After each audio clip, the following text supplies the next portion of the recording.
Thanks everyone for joining. This is The Left Hook with Wajahat Ali, and I invite subject matter experts who are far smarter than me to break down one or more than one big question, and usually 30 minutes or less. Today, we're going to go about 40 minutes. And for the first time ever, I'm talking to Steve Beschloss. These immigrants with these tough last names. Steve, Terrible. why do you make it so tough for people like me named Wajahat? Come on now, have an American name.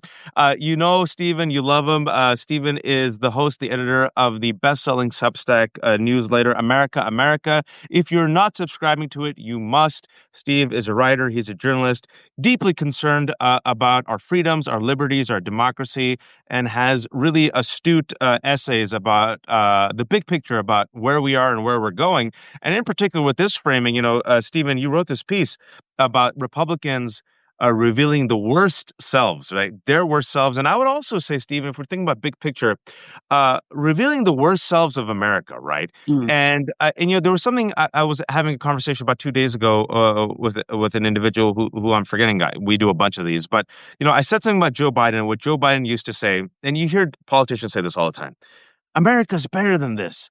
America's not like this. Right. And I think people of color, in particular, say, no, America's always been this way, right? This Yeah. has always been a face, not the face, a side of America, the one we would rather not confront, the one that we would not rather not acknowledge, the one that we would rather not uproot, and the failure to acknowledge it, the failure to learn about it, the failure to confront it, the failure to name it, has led us to this moment Yeah. with a Bulgarian criminal rapist president and essentially an entire movement that now mimics his cruelty in the form of, most clearly, what we just saw over the weekend, Joni Ernst, Right. and her then doubling down, Stephen. So that's my opening salvo, but I give it to you. An agenda of cruelty and hostility, all wrapped up to serve the richest Americans. I mean, who creates a bill, a budget, a plan to basically cut $1 trillion that will put more than 10 million people out of health insurance, and particularly, an enormous number of people who've been on Medicaid. It's just cruelty. And so we know what the underlying attitude of this bunch is, and I couldn't agree with you more if you sort of look back. I mean, I think it's important to understand, as dire as this moment is, and I think it's real, as much of an emergency as this moment is, and I think Mm. it is. I think it's maybe helpful for people to remember. There are a lot of times in our history that have been worse. If we just talk about immigration for a moment, what's true, the history of immigration in America, which has created this like beautiful, diverse, remarkable country capable of so much. But every time there's been a new wave of immigrants, there's been a remarkable amount of hostility that's been thrust upon them. That's been ongoing. And I have to say, I've been focusing lately on the 1860s, and I think about the period, that Reconstruction period, right after, the passage of the Emancipation Proclamation and the end of the Civil War. And, suddenly you had enslaved people, millions who now had the freedom to live their lives. And, what did they do except experience an enormous amount of hatred? And that took the form at that time where you had the emergence of the Ku Klux Klan. And what were they doing? They were murdering,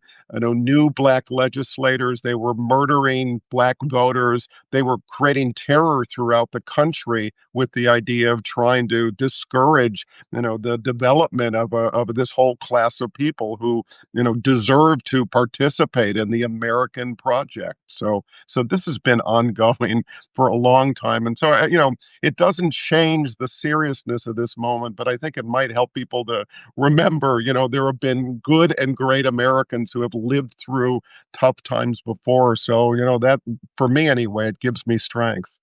And I'm glad you took it back, the DeLorean, to the 19th century, especially the 1860s, because I think what we witness in America is a reboot. This keeps happening. Now, there are, of course, unique factors in place, right? We got the tech bros, the oligarchy, climate change, right?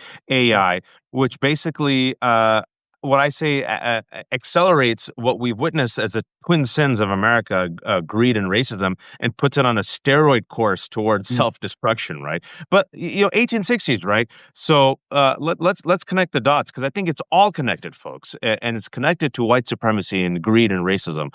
These sins of America, right? The worst selves, the worst aspects of our of this country's self that never gets confronted, right? Black people are freed. Great. Black people are allowed to vote. Great. Then what happens? The failure of Reconstruction Yeah. and the rise of Jim Crow, Mississippi laws, and we have essentially white rage, a term coined by historian Carol Anderson in a great book that I want people to read. In 250 pages, she outlines that each and every single time, folks, that there has been any type of marginal progress towards human rights, freedom, equality for women, Black people, immigrants, greed and racism have Yeah. hijacked this country two Always steps push. back. Yep. Yep. And look, I mean, I want to say I'm going to go back to the 1860s, early 1870s for just one more second. Go Again, for it. I'm always looking for a little bit of uplift too. What happened then? You had Ulysses S. Grant, the president, creating the Justice Department, putting in place, the first Attorney General Ackerman, who was responsible for the development of a commitment of federal troops that went to try to clamp down on the Ku Klux Klan, and they were able to have a real impact that lessened the violence and the terror and the death. So, I mean, we're looking now at a Justice Department and a Supreme Court that's so backward and hostile to the American ideas and ideals, and so we got something to get through, and look, we've gotten through it before. I think we will again. See, you're the optimist. I've talked to some folks, and I understand where they're coming from.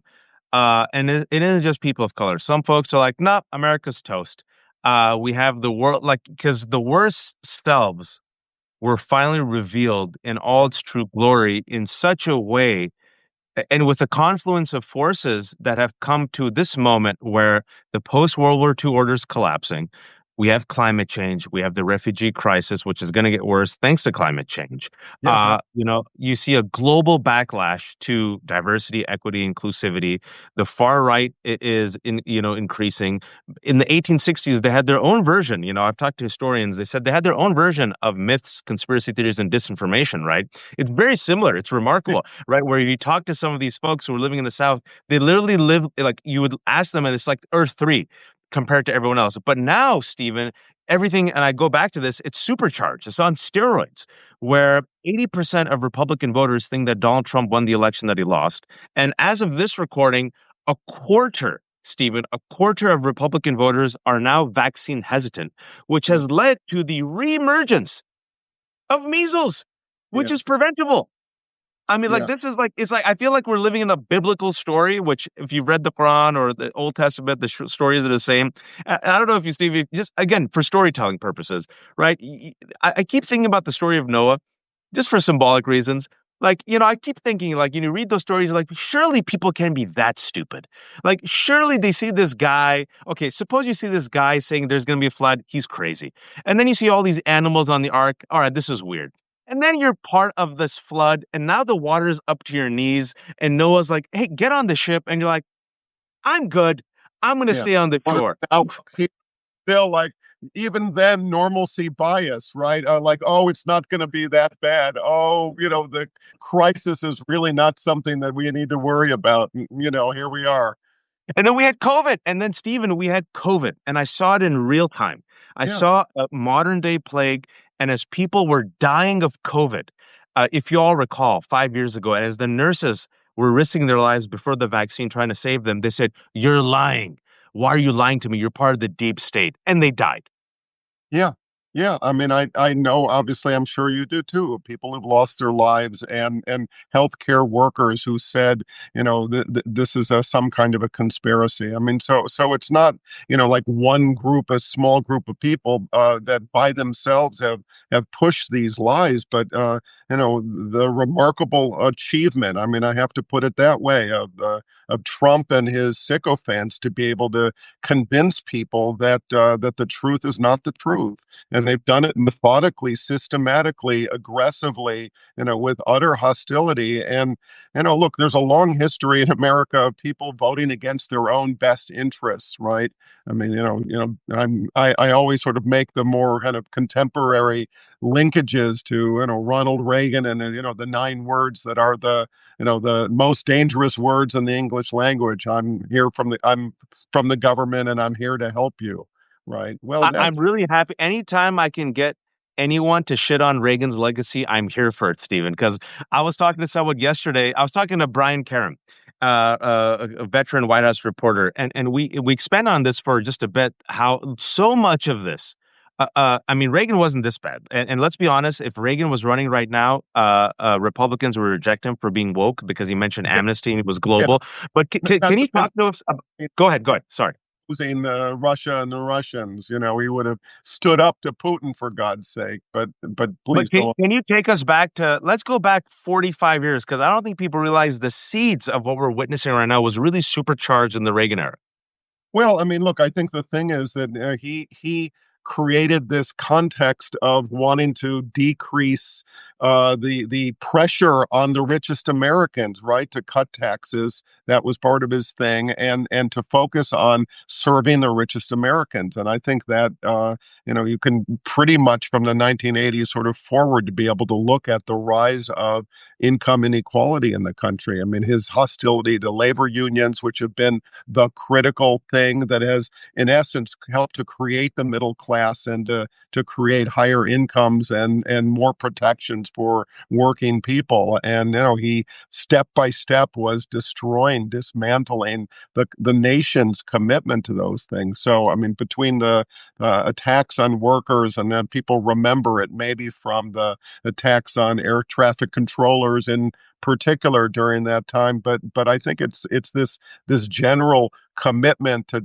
destroying the public's belief in trying to create some equality, and can pretty much go from that time to now and chart the absolute growth of disparity between, let's just say, CEOs and everybody else in America. No, I mean literally, Stephen, you're right. You look at the chart, literally you could trace it from Reagan onward is the hammering of unions, the hammering on collective bargaining. American workers, contrary to popular belief, are not lazy. They Mm. actually work longer hours than Japanese and European workers. We Oh, leave more vacation days on the table. yeah, We're more productive, but all that money, instead of coming back to the American people, has gone all the way to the top, and income inequality has widened to the point where yeah, the 1% have more than any other time on earth. And I think it's important when you mention the worst selves are now being revealed, right? That the framing of this is the masks are off and the hoods are yeah, on, and I'll explain why I said that. Is at least Reagan and even Romney in 2012. I've mentioned this because you and I are old enough. We remember one of the things that really hurt Romney's campaign was a Mother Jones reporting of a fundraiser where Mitt Romney, who was the moderate, right, and Reagan would consider to be a moderate, but when it came to the cruelty, Romney openly said 47% of Americans, we can't win them over. They're freeloaders. So yeah. this entire greedy concept that most Americans are freeloaders and should be like left to their own devices and we shouldn't give them social services, this is not a new concept, Stephen. Right. I'm trying to remember the Michael Douglas film, the name of it. The Wall Street, greed is good. Thank Read is good. That's the thing. And so, that was an ethos. And there was a moment in there where they told us how unprincipled they were. People just didn't fully believe it. There were still a lot of people, and people were Republicans, with good hearts and decency and a genuine interest in democracy and a better world and all of that, who believed that they meant it when they said they wanted to try to create a better country. And the fact is now what we're seeing is that this is just an unfettered commitment to power and principle and values and ideas and ideals. I mean, all of that is just stripped away in the absolutely ruthless accumulation of power. And in this particular case, the concentration of power in the president, the presidency, and that this is the guy that they want. I mean, okay. Did Donald Trump successfully reduce the price of eggs? The most important issue in the election? I don't think so, but apparently people were willing to go along with everything else, all the other hostility toward fellow Americans and migrants and our way of life for the sake of cheap eggs. We're talking about now this is the worst selves revealed, right? And another analogy we could give, I saw a great trailer of the new Frankenstein movie, directed by Guillermo del Toro. I don't know if you saw it. It's apparently coming on Netflix. But speaking about Frankenstein, the analogy, right? So we saw, if you will, this was the Republican Party. This was Reagan politics, right? Helping the rich, attacks on the media, right? Courting the Christian nationalism. But even then, they had some barriers, some guidelines, right? Yeah, Even then, they had kind of a global vision. Even then, it was Reagan who talked about amnesty. Even then, he took on Russia, right? Even then, Mitt Romney didn't say that out loud. He said that in a private setting, right? About the 47%. And yeah, I want to talk about both the economy and the greed, and then also Russia, because you mentioned it in your piece. And I think it'll prove our point that this is the worst selves of America and American racism and cruelty manifested through MAGA and the Republican Party. Let's talk about the economy because you had Donald Trump and Joni Ernst, I think, just give two, and I'm going to use the word beautiful in it. It's beautiful because it's so pure, Stephen, without yeah, any artifice, without yeah. any BS. They told us exactly who they are. Donald Trump openly said, "Well, do girls need more than $2? No, I don't think so. So maybe girls should get only $2, and me and my billionaire friends will get tax cuts, and I'll get the $400 million plane." That $2 comment should be an ad from here to 2028. And then you had Joni Ernst. And for those who haven't followed, can you just break down what Joni Ernst did over the weekend? Not once, but twice. And why it's such a, you mentioned in your piece, and I did as well, Yeah. it is the purest distillation of cruelty. Yeah, well, I mean, look.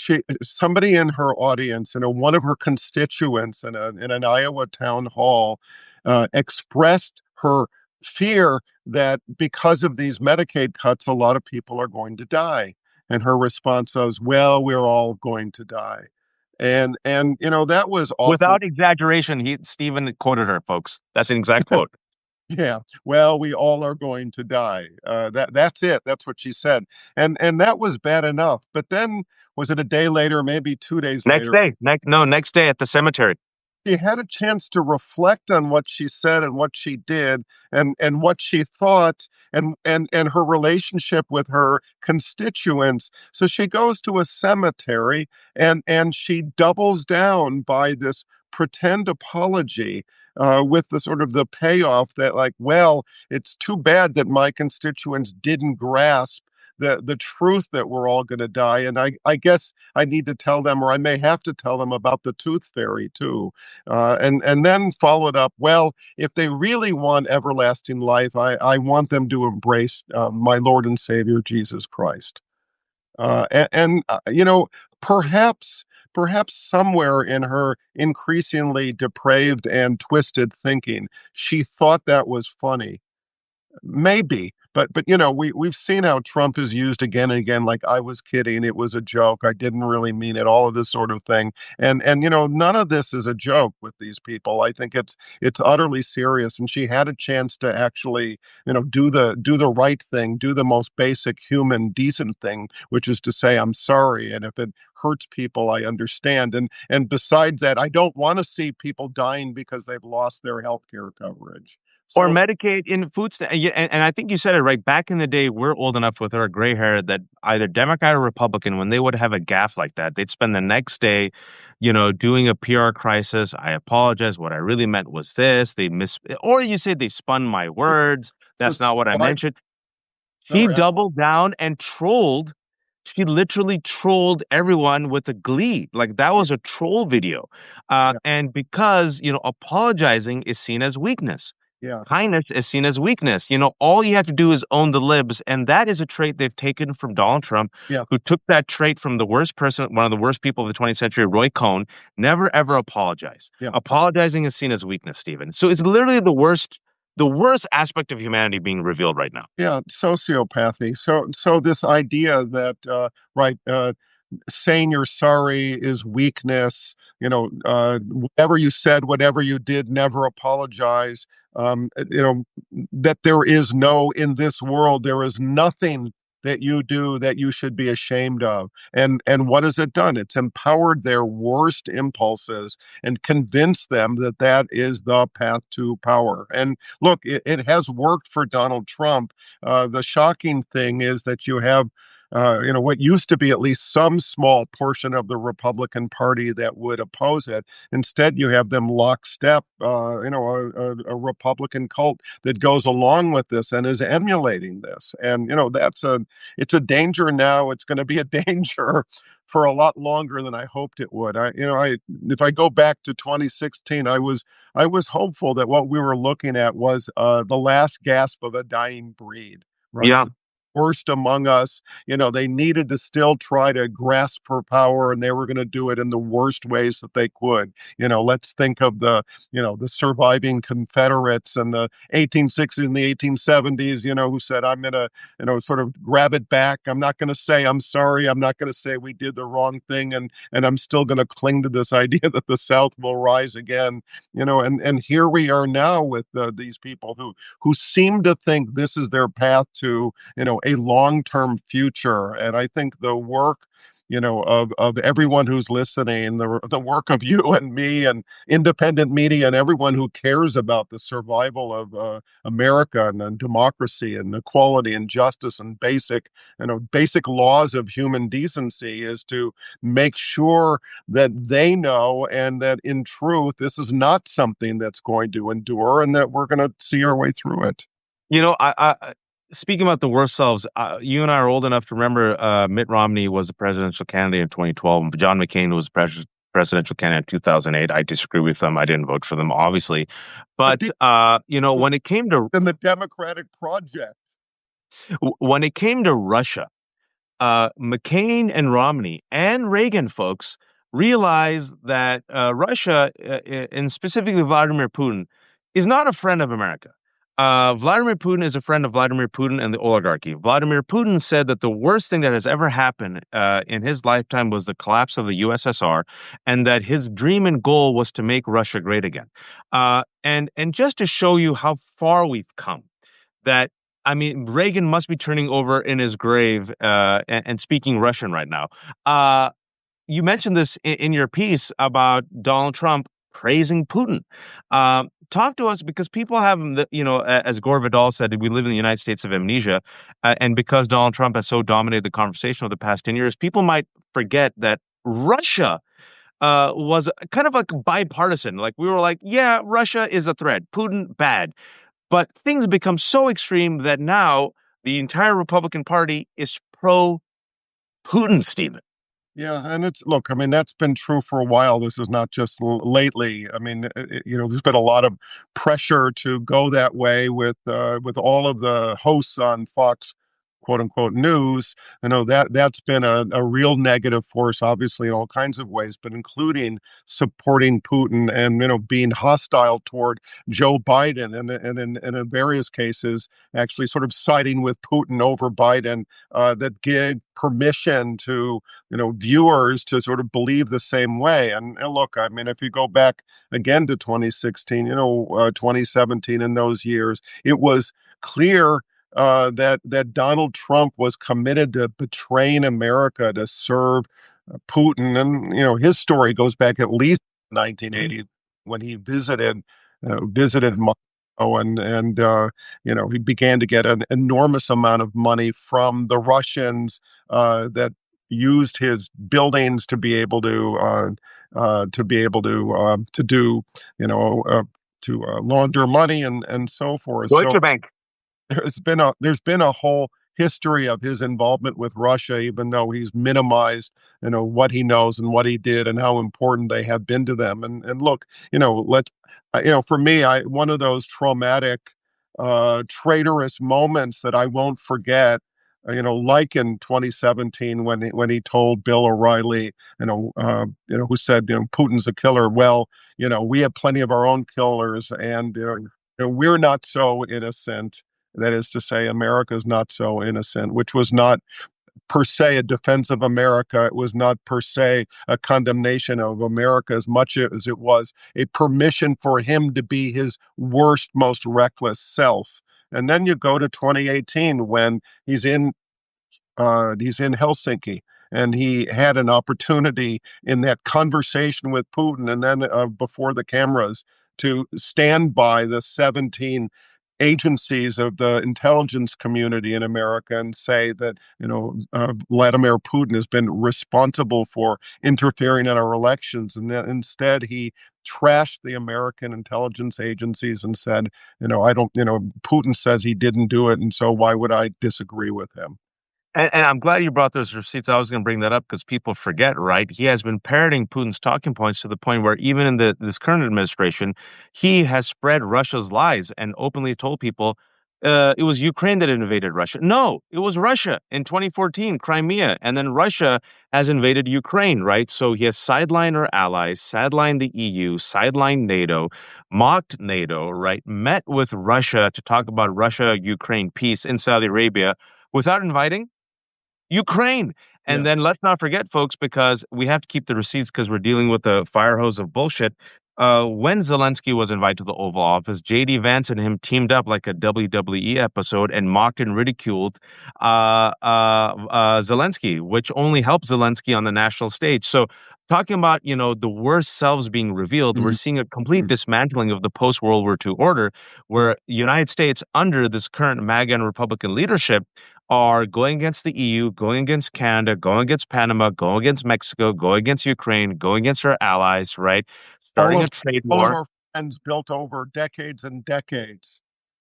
And instead aligning ourselves with Russia, praising MBS of Saudi Arabia, openly saying, "What I wouldn't do for you, MBS, a killer, another killer, MBS," right? Aligning ourselves with billionaires and We're, also aligning ourselves, let's be honest now, this is where I talk about the hoods are on again. White supremacists. yeah, Two pieces of news there's three pieces of news that I want to bring up that have already been out of the news. So I'll start with kind of overwhelming, isn't it? I mean, I mean, the receipts, it's never too hard to grab a bunch. yeah, but here's a few that people haven't talked about, but I keep the receipts and so does Steven. Saturday, folks, I'm talking about, yes, just a few days ago, Saturday night, Donald Trump on his own, on his social media platform, shares a QAnon conspiracy of Joe Biden being a clone. Yeah, By Monday, Steven, it was forgotten. a robot. I keep the receipts, Steven. Yeah, If a U.S. president, oh, let's just say Joe Biden, when he was president, took to Twitter and promoted a QAnon conspiracy of Donald Trump and say the assassination attempt against his ear, what would happen? And how come no one cares about it except you and me right now? yeah, this derangement, it's as if the cognitive decline of Joe Biden is still the central issue.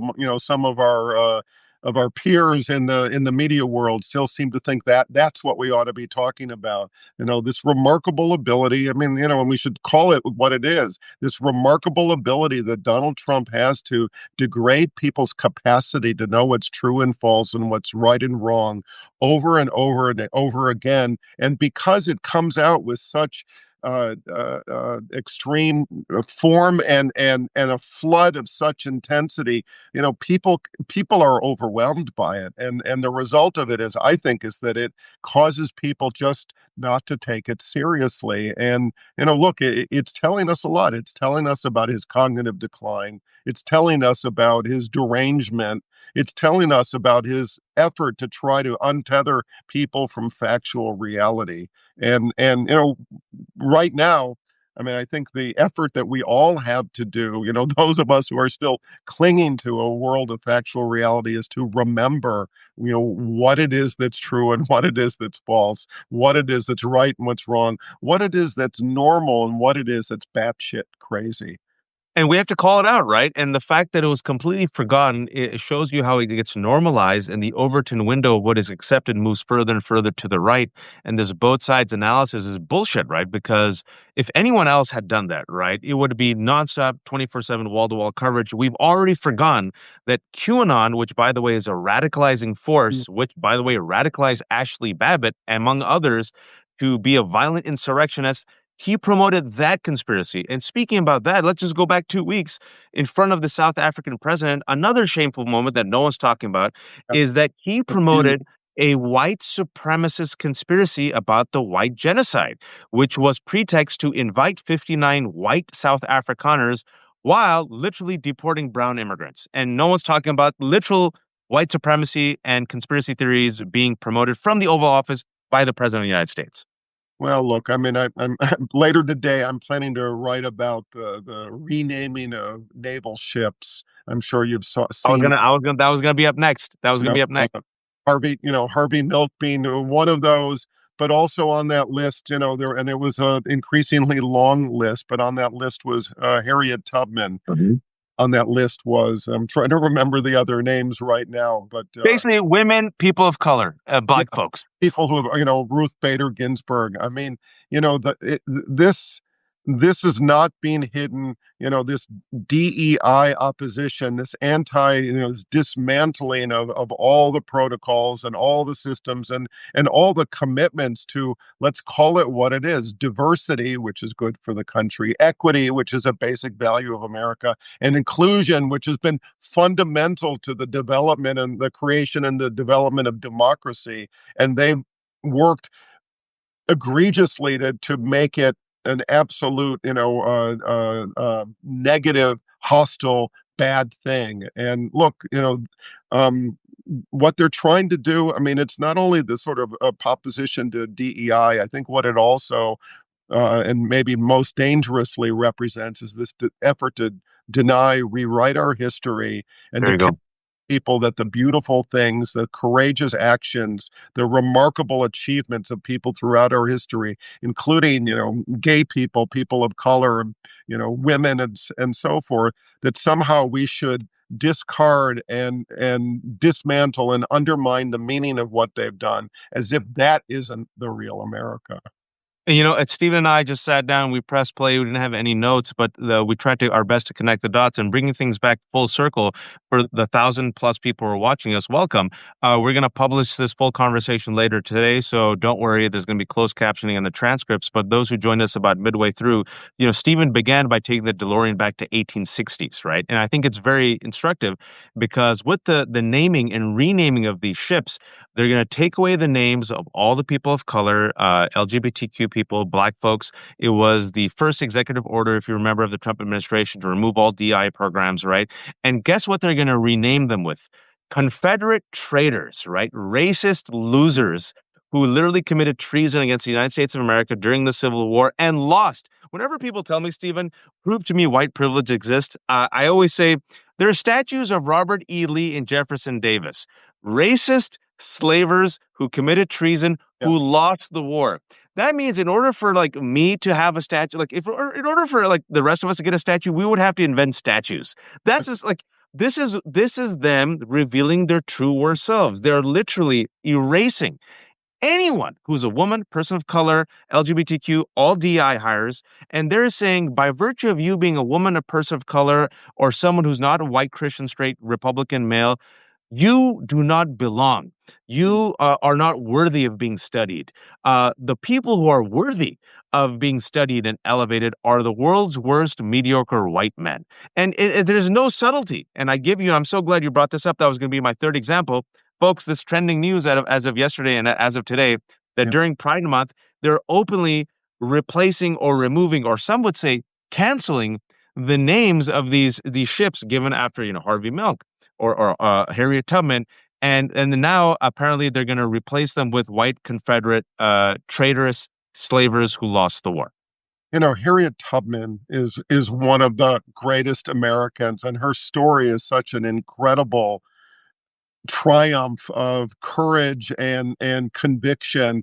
I mean, this was a person who escaped from the South and who could have lived a quiet life, and instead she went back, over a dozen times, back into the slave territories, into the South, to try to rescue other people. And there's a conversation and sort of differing opinions of how many people. Was it 50? Was it 100? Was it how many people? But it doesn't matter. I mean, this is somebody who devoted her life to trying to create freedom for others. I mean, is there a more fundamental example of courage and belief in the American ideal of freedom and liberty? And look at the we are still paying for the sins of our forefathers, and it's maybe worth noting that a lot of those statues that you talk about, Robert E. Lee and so forth, and a lot they weren't built in the 1860s, Nope. right. Fervor of it. A lot of them were built during the Jim Crow era. So, you're talking about like the turn of the century, 1900, 1905. So we're talking 40 plus years after the end of the Civil War, and still that fervor to try to reclaim their position in the society continue.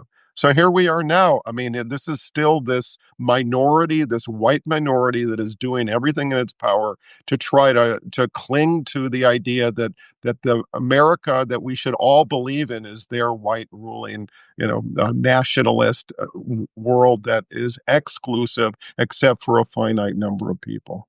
And folks, those who say, well, yeah, I don't know. I hope the examples that we gave, especially just from this past month, convince you finally. This is the white nationalist project. For some people, it's white Christian nationalism. For others, it's white supremacy, like Stephen Miller. For others, like Elon Musk and Peter Thiel and the Broligarchy and Curtis Yarvin, their intellectual philosopher. Yeah, go check out the New Yorker profile on him, or go check out my interview with Gil Duran to show you the unhinged sociopathic type Yeah, of worldview. It's all a form of supremacy, right? It's all intersecting, right? At the end of the day, what undergirds all of it is supremacy, a hierarchy where white men are on top, where the rest of us, and by the way, if you're a white Christian man who disagrees with them, you're the enemy. If you don't believe me, I give you Mike Pence running for his life on January 6, 2020, right? It's supremacy. There's yeah, eugenics that's involved. Thank you so much, JJ, for bringing that up. Absolutely, right? So this is what we're witnessing, and this is the twin sins, like I mentioned, of racism and greed on steroids, the worst versions of themselves being revealed in plain, like open sight, to the fact that Joni Ernst is openly saying, when someone asks her, and they have every right to ask her, hey, cuts to Medicaid and SNAP, people are gonna die. Well, we all are going to die. And she said it with a smile. And then she doubled down, folks. And so with this threat that we're confronting, this unbridled hubris, because I think there's a hubris aspect to it, and yeah. arrogant, Mhm. right? Yeah, they think that, oh, we have all the power. Who's going to stop us? And I Yeah, think, Stephen, you know, going back biblical, going back to the Old Testament and the Quran, hubris of incompetent people is oftentimes their downfall. yeah, A way out, Stephen, and you've studied history. There's a moment right now, and there's some good news where you see pushback. You're seeing some law firms, right, that bent the knee to Donald Trump, and now corporations are realizing, oh, we can't do business with these law firms yeah. because people will not be associated with us. Oh, Elon It Musk, the will people doing work. these global protests against Tesla, he's like, oh shit, my Tesla stock has gone down. Give us a way out. Well, look, I mean, they have told us exactly who they are. There's no confusion about it. And, in some ways, from a political perspective, you could say that's an opportunity, a Joni Ernst whose comments ought to be repeated over and over and over as a expression of what the Republicans are all about. The sociopaths think victory is theirs. That's part of this hubris that you're talking about. But I'm a believer that most people, and that's the majority of Americans, and okay, 77 million plus people voted for Donald Trump, and there's a variety of reasons for that. But 89 million people didn't vote. Now that's a big problem, but it also expresses the fact that the percentage that were supporting of this was a minority of the country. And so I'm a believer that most Americans oppose what's happening, whether they stand up and speak out or whether they have chosen to be uncaring and indifferent right now. But I think there's an opportunity to look at what's happening, to ring the alarm bell. I mean, as J.B. Pritzker, the Illinois governor, put it, to recognize that there's a five-alarm fire. Right. This is a moment of urgency, and that requires people to speak up and stand out. And, in his estimation, and I completely agree, it means disruption and mass protests. And I think, disruption and mass protests, can take different forms. I think we need to get to the 12 million people participating in mass protests and doing it on a sustained basis, that 12 million representing 3.5% of the population and representing the numbers that are needed based on kind of a history of looking at political change and what's required to demand and to achieve redress from a corrupt or a failing government. So I think there's, the numbers still need to grow of Americans who sort of say that they've had enough. And I think it's a question of what's the event, what's the catalyst, what's the, loss of Social Security or Medicaid or Medicare, or, the tariffs now destroying, people's lives. I don't know what the event is that finally convinces people. Maybe it's the arrest of the kidnapping of more and more American citizens. I don't know what the event is, but I'm hoping that we're moving toward a point where people, both remember what they love about their country, the basic ideas, values, principles that they want to uphold on the one hand, they don't forget that in the fight, but also are sort of looking forward to how they can take their power, right? Use their agency that comes from being a part of a collective power that's surely a lot stronger than this minority that hates America. I am not a naive optimist, but I'm also not a cynic, and I can't afford to be a cynic. If anyone has tuned into these left hook substacks, I've said this before, and my faith commands hope.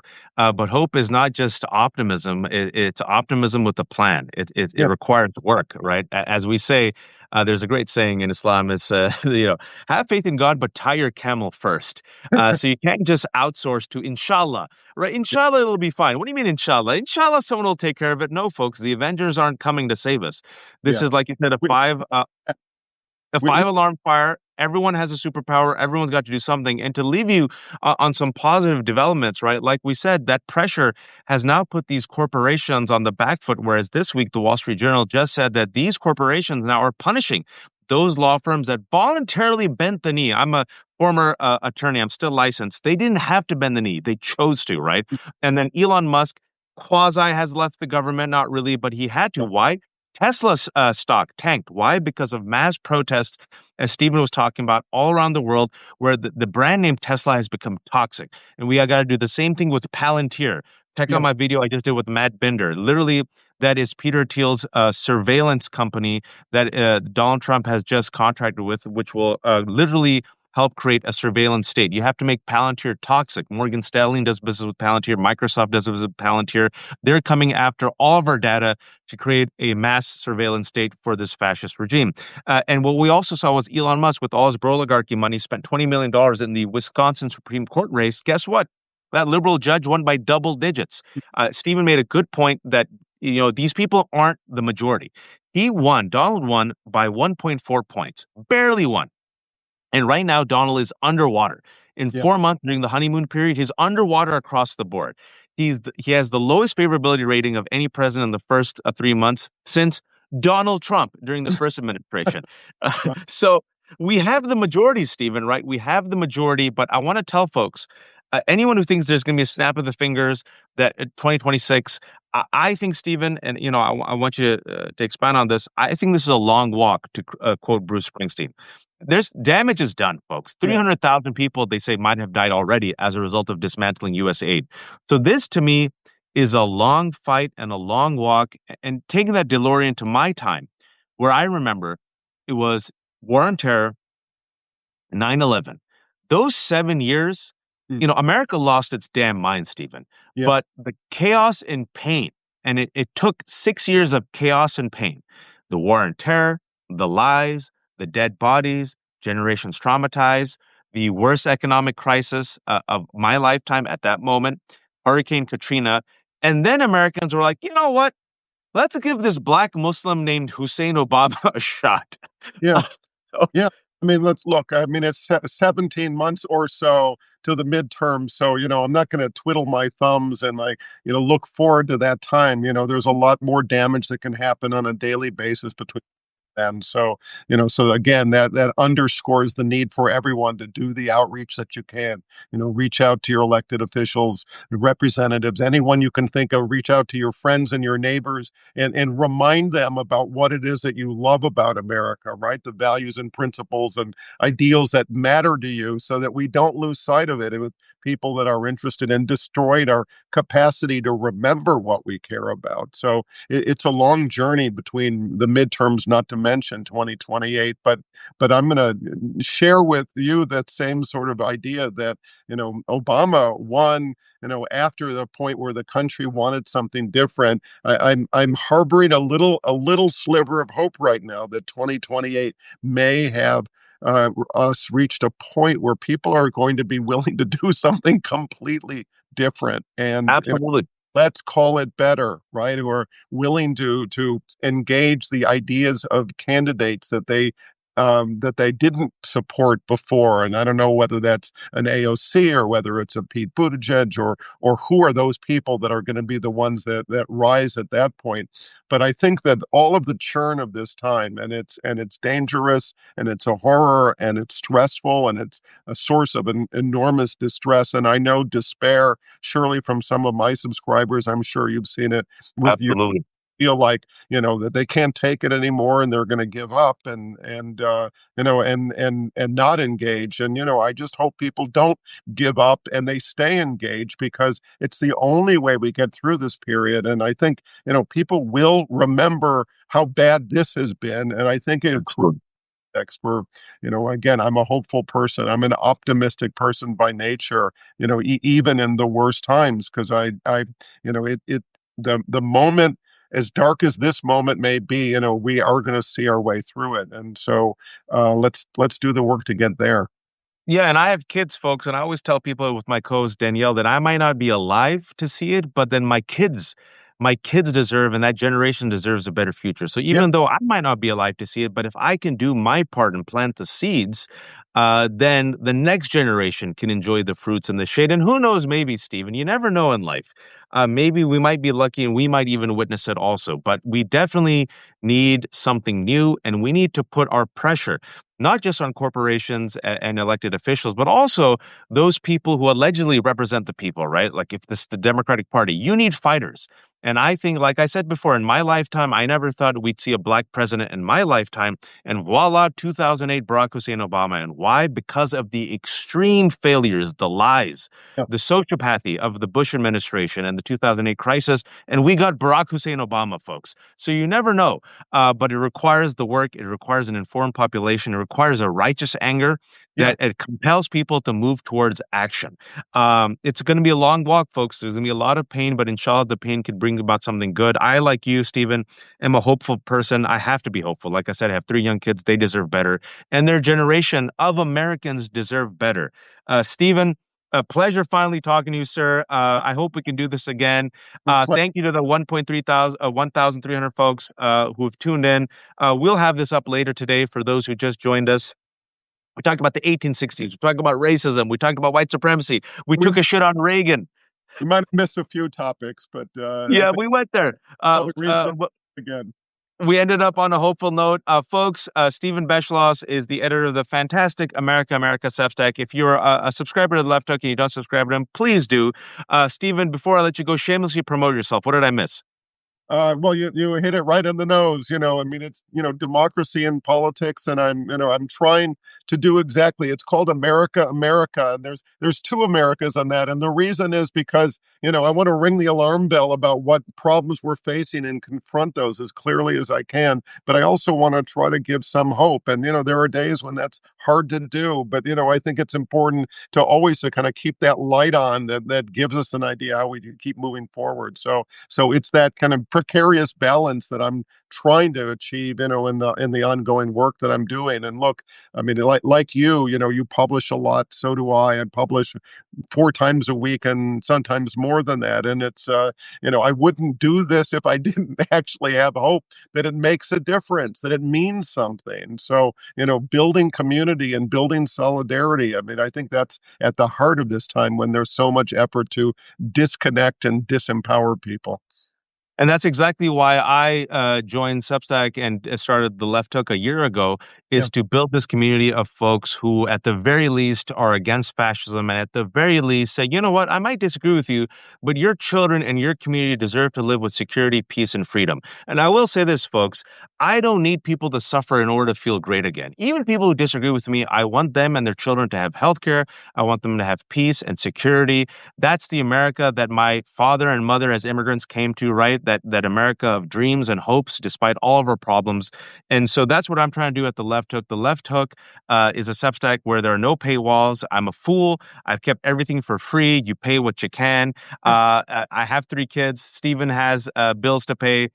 So if you can, please become a paid subscriber. If you can't, just subscribe and share the good news, right? And if you found this conversation to be helpful, just share it.